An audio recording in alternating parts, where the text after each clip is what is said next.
Hello there and welcome to a field service news webinar brought to you in partnership with Service Power. And a fantastic title for today's webinar. It's 3 pillars of customer experience that can drive profit.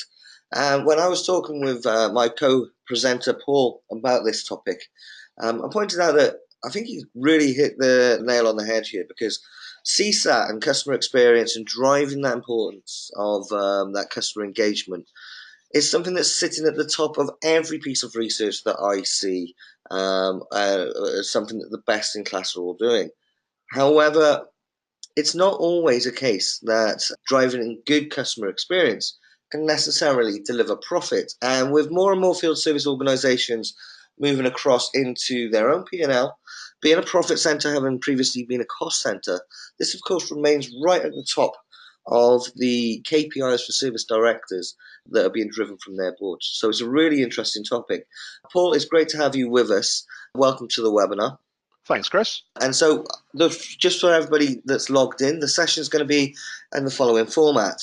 Paul's going to give us a presentation looking at this topic, and there will then be space for Q&A throughout. So please do use the questions box that's in your panel on the right-hand side if you have any questions for Paul or myself.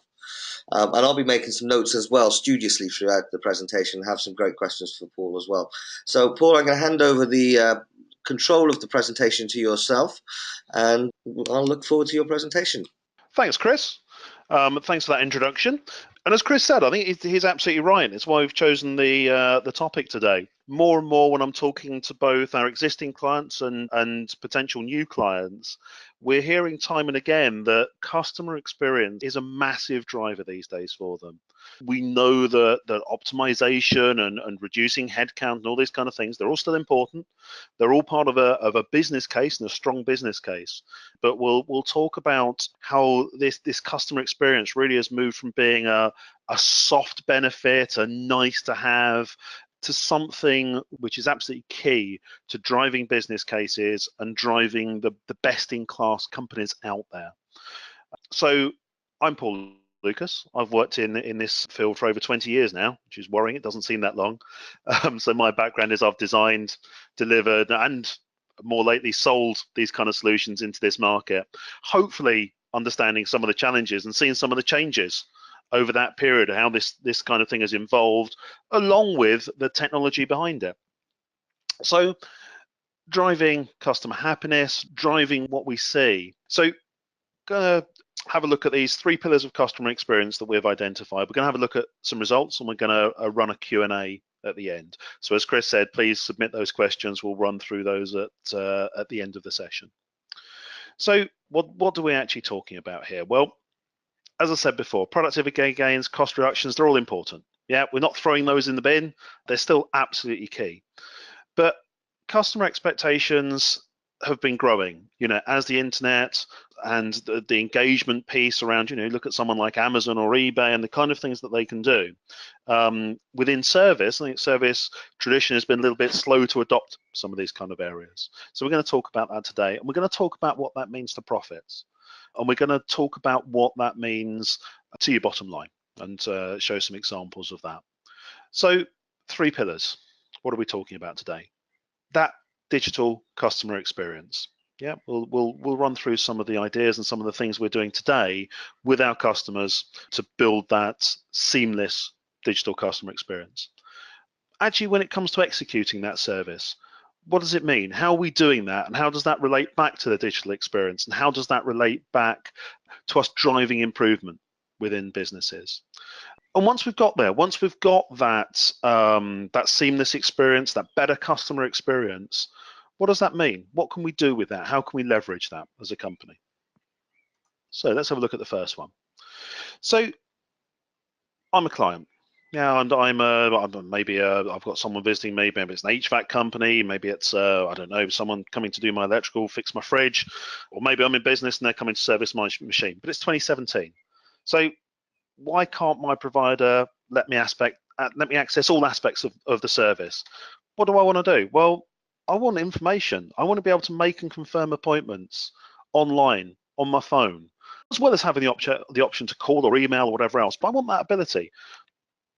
I want to see what's going on. What is the status of my job? Am I a waiting part? Is it a waiting part? Is it delayed for some reason? I want to see when someone's meant to be coming. But if I know when they're coming and I'm on the day, I also want to see where that engineer is. I want to be informed of any problems or changes. You know, it's the real world. I think people do accept that things may change occasionally when there's a problem, despite everybody's best efforts to get there on time. But I want to know about that early. If you look at a company like DPD, are a great example that I use a lot because for many reasons. I order a lot of stuff off Amazon. I've got 2 children and a wife who's got access to my account. So we have a lot of Amazon orders and a lot of them are delivered by DPD. Whenever I order something, I'll get a text, I'll get an email from DPD, there'll be a link there, I can choose my appointment, I can see where the delivery driver is, I can see what drop they're on. That's no different. They're doing a lot more drops in a day, but why can't I see that if I'm getting my fridge fixed? Why can't I see that? The ability to offer appointments to a client, manage those appointments, and keep the client informed is a goal many of our customers have.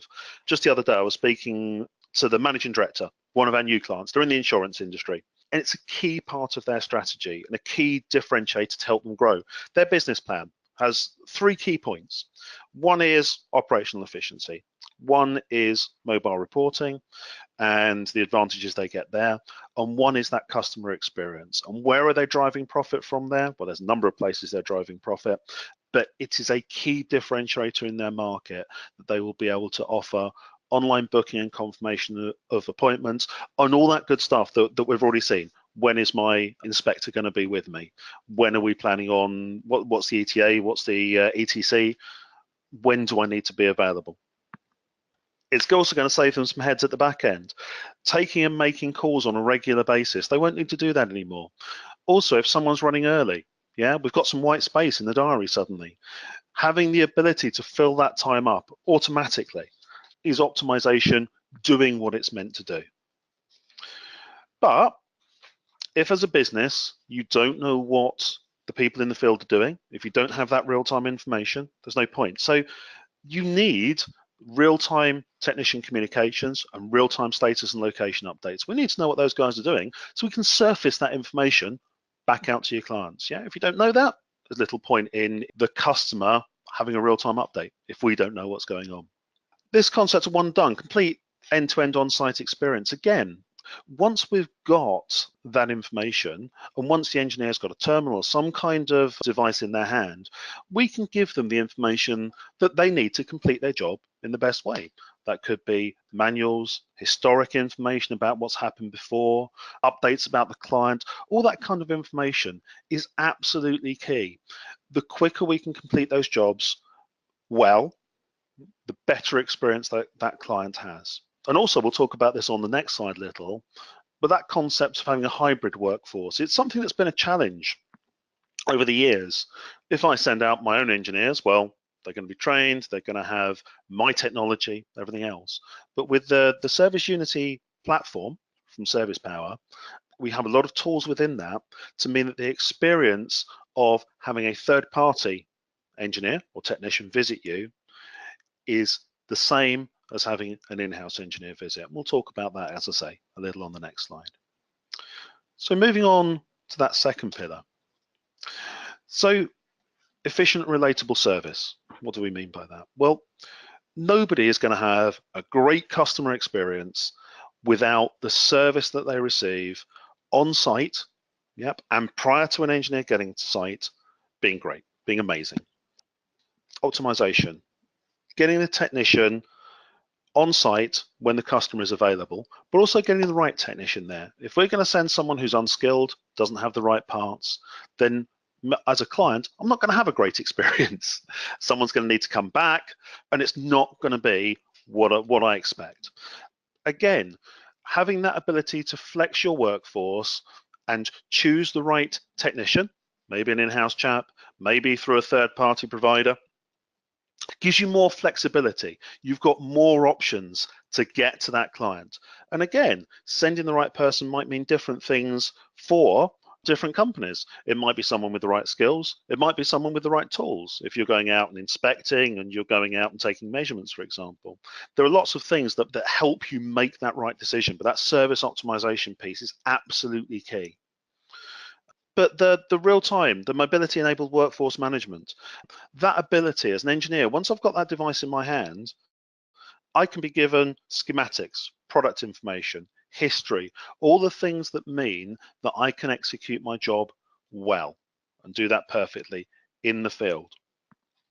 But your system needs to be flexible. There's no point having a system that's hard to change. So I'll take a simple example. We've got quite a lot of boiler manufacturing HVAC companies in the UK. No one of them works in exactly the same way. One of them, for example, very, very highly focused on that customer experience piece, and the workflows that they have out within mobility, and then the workflows they have at the back end being driven by those workflows from the field are very different. That customer experience piece, being able to take information from the customers, being able to log things like Net Promoter Score and satisfaction are absolutely key, because they do a lot of work within the public sector. And again, the contracts that they have are very driven by those KPIs, and they have penalties within there. If they're not meeting the right satisfaction scores, then they have penalties, but they also drive extra revenue by hitting and exceeding those numbers. Again, driving profit in that situation and avoiding risk. That consistent service delivery with a hybrid workforce, which we've talked about, that ability for the third-party engineers and the third-party workforce to be able to access the same information, all the information about the job, the schematics, the product information, the history of what's happened there before, because they might well not have been there before. So having that ability to have seamless delivery. And there's very little point in all of this if we can't measure what's happening. So that ability to measure performance, whether it's relatively simple things, like the ability to see whether we hit our appointments. Did we hit our appointments? Did we meet what we said we were going to do with the client? Did we were we able to upsell while we were there? What was, for example, as I said before, things like the Net Promoter Score, what was the customer satisfaction? And if we don't have good customer satisfaction, what can we do about it? How can we learn from those lessons? So without being able to measure your performance and analyze what you were doing and feed that back into your process, there's very little point in doing this. So pillar 3, once we're there, once we've got that customer satisfaction, how are we going to leverage that? What are we going to do as a company? What new offerings can we provide? So if we look at this, let's take an example. So this is an example where we had one of the biggest gas repair companies come out and visit us recently. Now, I inherently trusted the engineer. It was the same guy who visited me, who'd been with me before. So there's a little bit of trust there. And that's something that, again, optimization can help with. And he came out and fixed the problem with the boiler. There was a heat exchanger, there was a problem in the boiler. And he fixed it. He was very efficient, very knowledgeable about what he was doing. And I was chatting to him at the time, because obviously I'm interested in what technology they're using, etc. And while he was there, he pointed out a sort of issue with the thermostat and explained some options I had in terms of replacing that thermostat, because there was going to be a problem with that. And one of the things that he offered was one of these Internet of Things kind of connected devices. You'll have seen them advertised on the telly. And so I had a little bit of understanding about what this was. But because of his knowledge and because of his understanding and how he was able to relate that back to me, I bought it there and then. And the guy was back at 9 o'clock the next morning. Again, that was fully optimized in the background to fit my device. And it's worked a treat. I can now got control over all the lights in the house and all sorts of things. I can turn them off and scare the children while I'm away from my hotel. And yeah, it was a good experience. I'm happy with what I bought, but I bought it because I was happy with the service I was receiving. So if you look at that, look at the bottom there, accessories and upgrades, that's exactly what they sold me. They sold me effectively an accessory upgrade, but also that ability to upsell contracts. Now, I happen to be on a contract in this case, but if I had someone coming out and delivering a one-off repair, but that's a great repair, then if they're offering me perhaps a maintenance or a warranty contract, extended warranty on the boiler in this case, then that would be of interest to me, so long as they've done a good job. But also that ability with the tools that we're able to provide, operational advice and training. that ability for an engineer to pass on that information. So for example, the guy's come out to fix my fridge, but I've not got the manual anymore. Well, he's got the manual on his device. One click, he can send that manual to me. But they can provide, that extra advice, training, and extra information. The amount of times we've talked to clients, I'm talking to one recently, and they go out and the machines haven't been cleaned, the filters haven't been changed, all the operational stuff, which is adding cost to their client and is adding cost to them, can be solved with just a little bit of information transfer there. We've got the preventive maintenance service windows up there. If you think about optimization, you think about, for example, a scenario where I've got a break fix, but I happen to have a preventative maintenance job coming up next week. Well, it might be better for the customer and the customer's experience for us to come and do that maintenance while we're on site fixing a problem. It may be on a completely different asset, but it may be advisable and sensible, cheaper, plus also a better customer experience for us to be able to offer that. If we don't know about that, we're not able to optimize our appointments, we're not going to offer it, and we're going to go and visit that client twice. We're going to incur extra costs. They're not going to have a great experience because we're visiting them twice in a week, which probably isn't what they want. So, as an example, we've got a manufacturer of consumer white goods in the States who implemented our service unity, which is the optimization, the mobility, third-party dispatch, all of the kind of good things that we've been talking about today. And what was their experience? Well, they had a massive increase in customer satisfaction. Why did they get that? Well, they decreased their time to service. They serviced better while they were on site. All the kind of things we've been talking about, that ability to deliver while you're on site. And their customer service results went through the roof when they did that because they were offering just a better service. Simple as that. They decreased their costs. Of course they did. So that improved management of authorization claims through the warranty process, the extra information that they had there, the ability to surface all that information in one place, improved claim validation, and lowered claims filed without part through their third-party network. There's a lot of cost within there. Yeah, and they're taking out that cost out of the business.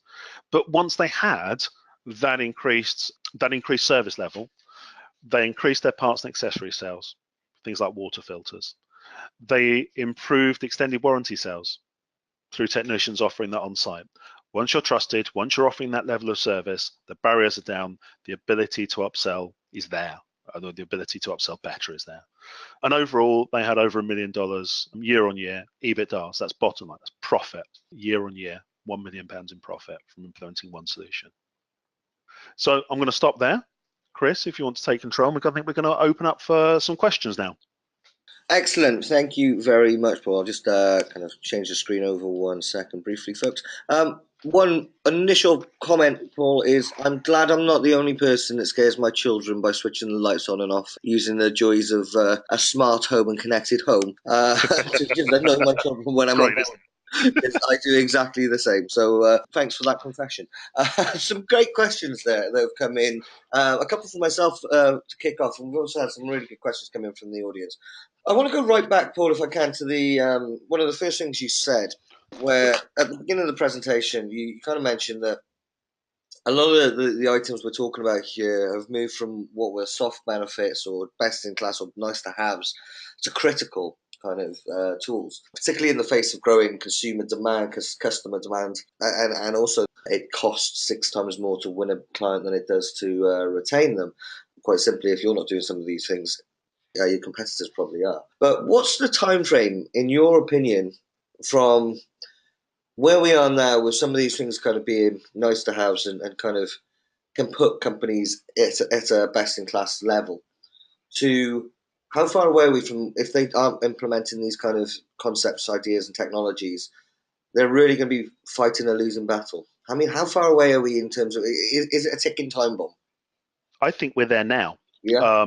So we are seeing, certainly our customers are starting to do this and are seeing the benefits of it. The example I gave at the end there, they're doing it. Yeah. Their competitors are just looking at this now because they've realized what's happening and they're getting left behind. I think now really is the time that a lot of our customers are telling us that they need to act, because they're either seeing this elsewhere or they want to win, and they know it's going to happen and they know they're going to be left behind. Yeah. Yeah. It's an interest. I was having a conversation around this recently, actually. And of course, as we move more and more towards concepts around servitization, outcome-based solutions as well, which is kind of the end game of a lot of this kind of thinking, the companies that make those moves are automatically becoming a little bit stickier. It's like the example you gave at the end there. You're kind of bought into their ecosystem. It makes it a lot harder to leave that organisation from a service provider's point of view. It's great because, like I said, we have that stickiness. I still don't know if there's a real professional word, and I should, as an editor of a magazine, know the English better. But stickiness is the one I'm settling. We use stickiness as well, and you're exactly right. Price then doesn't always become the driving issue, which is a problem for many providers. Sort of looking for the lowest of the lowest cost and just fighting on price, and it becomes a different conversation with your clients then. Yeah, and I think we're kind of moving to a world where we're quite happy to pay the extra pound or dollar more here or there for a convenient service. Price is no longer quite so much of a differentiator as it was, say, back in 2008 when the global economy collapsed. We're kind of all prepared to pay that little bit more for that convenience. There's a very good question here from the audience. I'd be keen to see your thoughts on this. Is there a difference between customer experience in the B2B world and the B2C world? So basically, I think what the point is there is, can we deliver we hear about the Amazon, the Uberization, the Amazon experiences, the kind of the super quick, short windows and very, very convenient customer experience. This has revolutionized the way we think about service. Can we deliver that in a B2B context? Yeah, I think so, and it's something we've put a lot of thought into because quite clearly we have both types of clients. Yeah. I think B2B has driven a lot of this. So we've done quite a lot of work with subcontractors for BT, for example. Okay. And there's been a big drive to offer those short appointment windows, to offer that real-time information about where someone is and all the kind of good stuff that we've been talking about today. Now, what we're actually seeing within the market is that they're extending that kind of service to their business clients. Yeah. So business traditionally has been thought of, it doesn't really matter when I turn up. I can tell them what day it is and I'll turn up. But actually, if you think about that for a business, that can stop revenue. If you're doing something like, installing broadband, or you're doing something like messing around with someone's telephone lines, well, actually, that's a big issue. And having the ability to know when that's happening, and having the ability to get real-time updates on that. So again, you can keep your customers appraised of what's going on, and maybe interruptions to service, certainly in that kind of telecoms industry, is a big thing. Yeah. So we're actually seeing that move across. The technology is exactly the same. Yeah, you might be taking the information and surfacing it in a different way. Maybe with a client, you're doing it via text. Maybe with a business, you're doing it via email or into some sort of communications channel. But certainly the challenges, I think, are exactly the same. And so long as the technology platform works with one, it will certainly work with another. Okay. A quick point on that, actually. A quick question for you on that. As a technologist, is there a temptation, especially on the communication side of things, because this is a very, very crucial part of what modern service is, isn't it? It's getting the real-time updates, as you mentioned in your presentation, and being able to have that conversation and keeping people updated as to where their engineer is, what their name is, even. I think you referenced DPD. I forever. I love their service. I hate getting stuff from them because I'm at the end of their route. So I know that if it comes from DPD, we normally drop 70. I think. Well, it's nice for them to tell me that, although it just kind of it hits me in the heart. Well, I would like to be a bit more high profile, but there's obviously SMS. There's email you mentioned with different companies in the B2B environment. A lot of companies are starting to use tools like WhatsApp or specific tools that are kind of looking at that in a B2B space, or specifically. Is there a danger of over engineering that side of the market, and kind of for our listeners here? Is it a case that email and SMS is all you need, or do the more sophisticated communications tools have a place to play in this kind of conversation? That's a really interesting question. So from a technology point of view, it's a trivial issue. So taking information and putting it out via text, putting it out via email, putting it out via WhatsApp, for example, is a trivial issue. What we're interested in is giving people a choice. So not necessarily telling people what to do. I think we'll find as the digital economy moves on and as people become more and more au fait with certain types of communication methods, I Yeah. think what we'll find is that people have a preferred option. I would find it great if they were talking to me via WhatsApp and DPD as an example. That would be wonderful. They're not. They're sending me a text message, which to me is a little bit antiquated, to be fair. So I Mm. think we need to move with the market and move with the options that are out there. Do I think that having the options is a bad thing? No, but I think that managing that and making sure that we're using the right options that actually our customers are using is the right thing to do. Okay, okay. Another question here from the audience, and this is a great question. It's probably going to put you on the spot a little bit, and Oh dear. it's probably it's a topic of a webinar in its own right. I'm going to put it to you and see how you do with a quick snap answer on it. Okay. So you touched on performance management and measurement in your presentation. Yes. And you mentioned a couple of KPIs for and managing those. Now, how customizable should a solution be in terms of being able to choose the KPIs and the performance metrics that you're measuring? And this is the bit which is probably going to be a tricky one for you, Paul. How do you establish what the right KPIs are? Now, I'm going to throw you a bone on this because obviously that's such an open question that we could, like I said, we could have a series of webinars dedicated to it. But let's focus on, first of all, the ability to customize. And secondly, then, with in terms of selecting right KPIs, is there do you think in the future the ability for say Service Powers clients to kind of have a shared knowledge base and an anonymized base where you can kind of see best in class KPIs and what other people are managing, and you can almost move from pure play technology provider to offering some best in class consultancy advice as well. Yeah, it's a really good question. So I'm gonna break it down a little bit. Sure. That last piece that you mentioned is something we already do to a degree, Okay. and everyone can improve on. So and the business consultants that we have are absolutely best in class. So we are able to provide that kind of consultancy and that kind of help. But actually, that's a really good idea. Having that ability to show our clients Mm. what best in class is, what other people are doing, what they're achieving, I think is absolutely key. Having that as, sort of that kind of idea of a library or whatever it may be, I think that's a very good idea. Do I think that those solutions should be flexible? Well, it would be wonderful if, for example, hitting an appointment meant the same for every customer. Mm. I've not met any customer in 20 years in this industry where, for example, first time fix means exactly the same thing. Yeah. Yeah, maybe 20% have the same thing, but every time you drill into it and you talk about it and what it means, it's always different.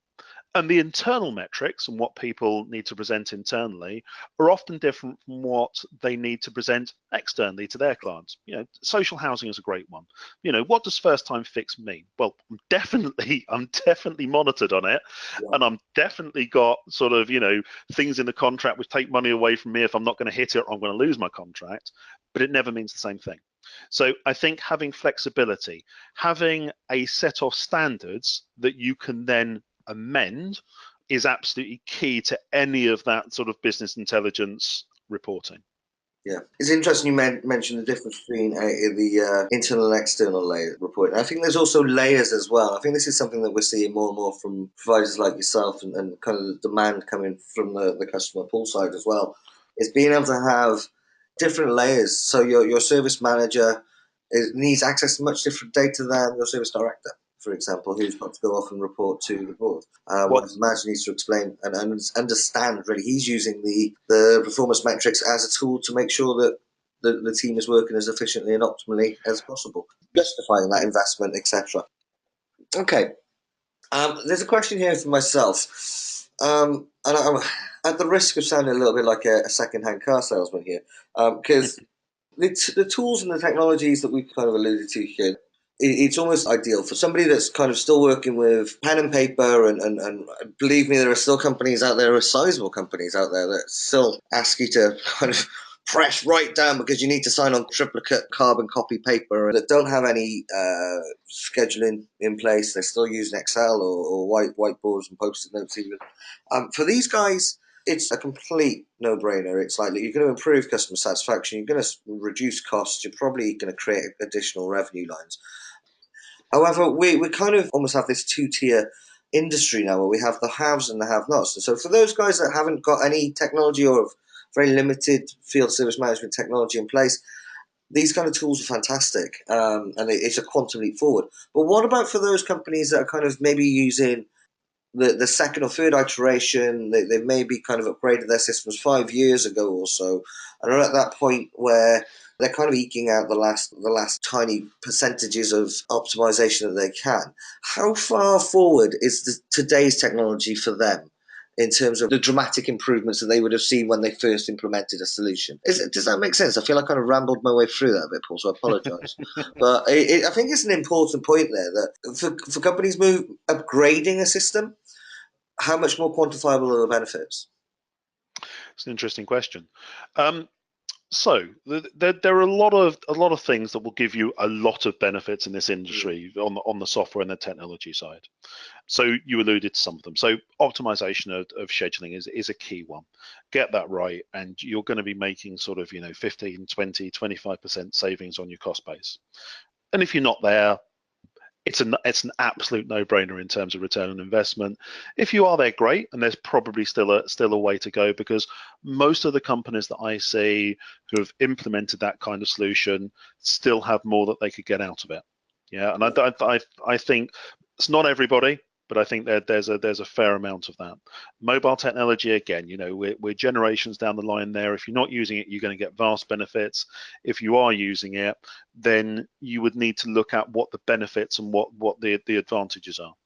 Where we're talking about the kind of technology we're really majoring on today, so we're talking about leveraging the benefits of seamless digital platform. Yeah. What we're seeing, and I gave an example in there about this insurance company, is that they have a lot of people employed within their business just to call up customers and talk to them about appointments and talk to them about when they're going to be and the issues. Even though they're optimizing those appointments currently, they've still got a lot of people at the back end talking through that. They also, when they're running early, for example, they have problems filling up that white space. Yeah, because what's happening is they're looking through it and they're phoning 10 clients to ask them if they could pull an appointment forward, and it's very manual.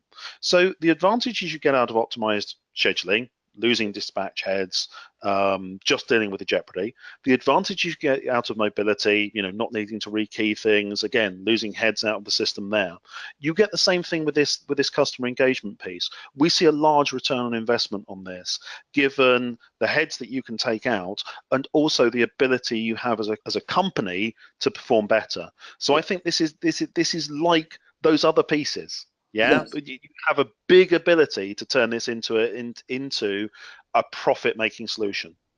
Okay, that's kind of the big thing here, isn't it? Is moving towards a profit-making solution. That's key.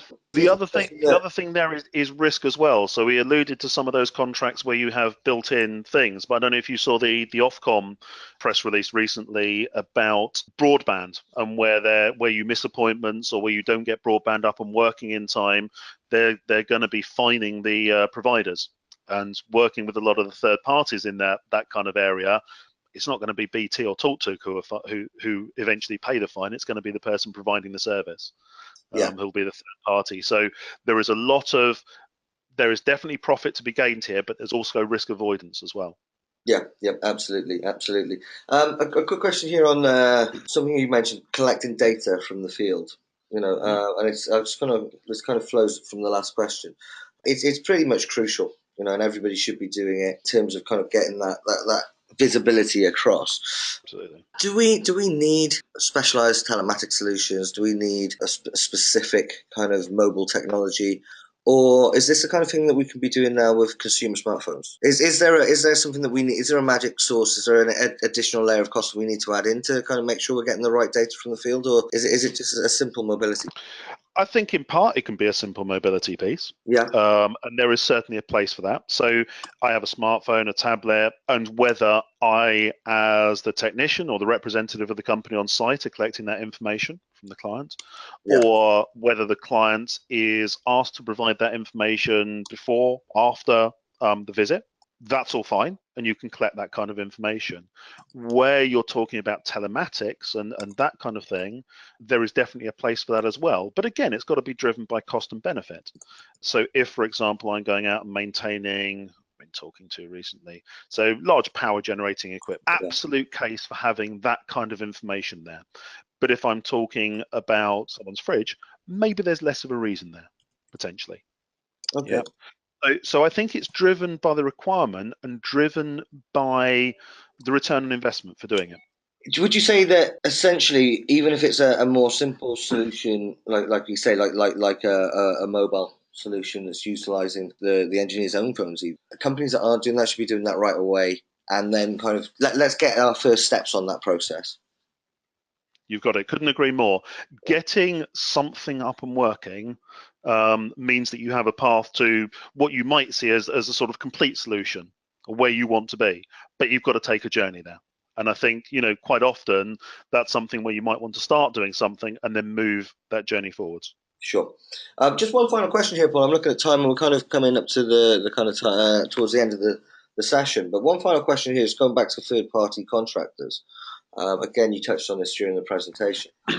With regards to third party contractors, there's always the worry that, look, I'm giving somebody else the responsibility for my brand. More and more, the field service technician engineer is the only face of our brand that is engaging with our customers. Perfect example. I use pay TV at home. I don't interact with them. I don't go to a store. I don't talk to them on the telephone. I arrange my contract online. I think I've maybe interacted with them via chat boxes 2 or 3 times. The only time I ever deal with somebody face to face is when the guy came around to install and came around to repair my box. And both times it was a great customer experience. And going back to that word stickiness, it's kept me with them. That's dangerous to outsource that to a third party, surely. Yes, companies need to, of course. I just want to drill in a little bit more on the technology. Is it more about the importance of having knowledge transfer and making sure that the third parties have the insight and the knowledge to hand? Or is it more about just having visibility across that service supply chain? Do we need both of these? I just want to drill in a little bit more on the technology there, if we can just spend a couple of minutes on that. Yeah, sure. So I think there's actually three things within there. Not on the technology side, but I think having the right relationship between the companies and partnering together is absolutely key here. Because if you don't have that at the top level, it's not going to drive down to what actually happens when you're on site. From a technology point of view, I think you've hit the nail on the head there. Mm. I think so. If I'm a third party and I'm going out and I'm dealing with something, again, I'll roll it back to BT because that's an example that we've come across a lot recently. But if I'm going out and I'm installing a box, having the information about what's gone before, is that customer happy? Are there issues with that client? Have there been issues in the past? Have we achieved good service in the past? What are they asking for? What's the information? What information do we have in the back-end CRM or whatever else? So that visibility is absolutely key. I can't deliver a good service if I don't have a little bit of understanding before I go and actually visit these guys. But also that ability to see things like product information. If I'm going out to fix something that I may have worked on before, but I may not have worked on before, that ability to take the information, especially from a manufacturer who will have all that information, and that ability to see all of those details about the asset, about the product, to fault find, etc., is absolutely key. I'm not going to have the ability to offer good service if I can't see that information. Both of those are enabled by something you mentioned before, which is the ability nowadays to use a smartphone or a tablet that isn't supplied by your employer. So Mm. I'm out in the field, I happen to have a couple of iPhones, but that ability to be able to see my job information, all the history, and all the information that I need to diagnose and fix a fault is absolutely key. And we can do that nowadays because we've got much more open platforms, much easier deployment of those kind of platforms in the field as well. Excellent. Okay, Paul, look, fantastic talking to you. I think we'll continue this conversation for a lot longer. But just a closing point. I think there's been some great kind of insight here. Hopefully, everybody in the audience get some thinking going on about how they can take these kind of concepts and apply them to their own individual organisations. I know we've had a couple of requests come in from across the chat and questions to kind of look at more specific details around the optimization and scheduling. Paul will be in touch with you guys directly to kind of arrange a one-on-one demo. Paul, if anyone else that hasn't reached out to us today in the session wants to arrange a demonstration or anything with you guys, what's the best route? Yeah, you can drop me an email. I've got my contact details. So yeah, absolutely. Drop me an email or give me a phone call with those details. Like I said, we've got a couple of people that have already requested that, Paul, so we'll get you in touch with them. Brilliant. Other than that, folks, thank you ever so much for taking the time out of your day to join us on this webinar. We do appreciate your time, whether you're in London and you're at the other end of the day and you're on your way home, or whether you're with me in California and got the rest of the day to look forward to. I hope you have a great remainder of whatever's left, and we shall speak to you all soon. Okay, take care, guys. Bye-bye.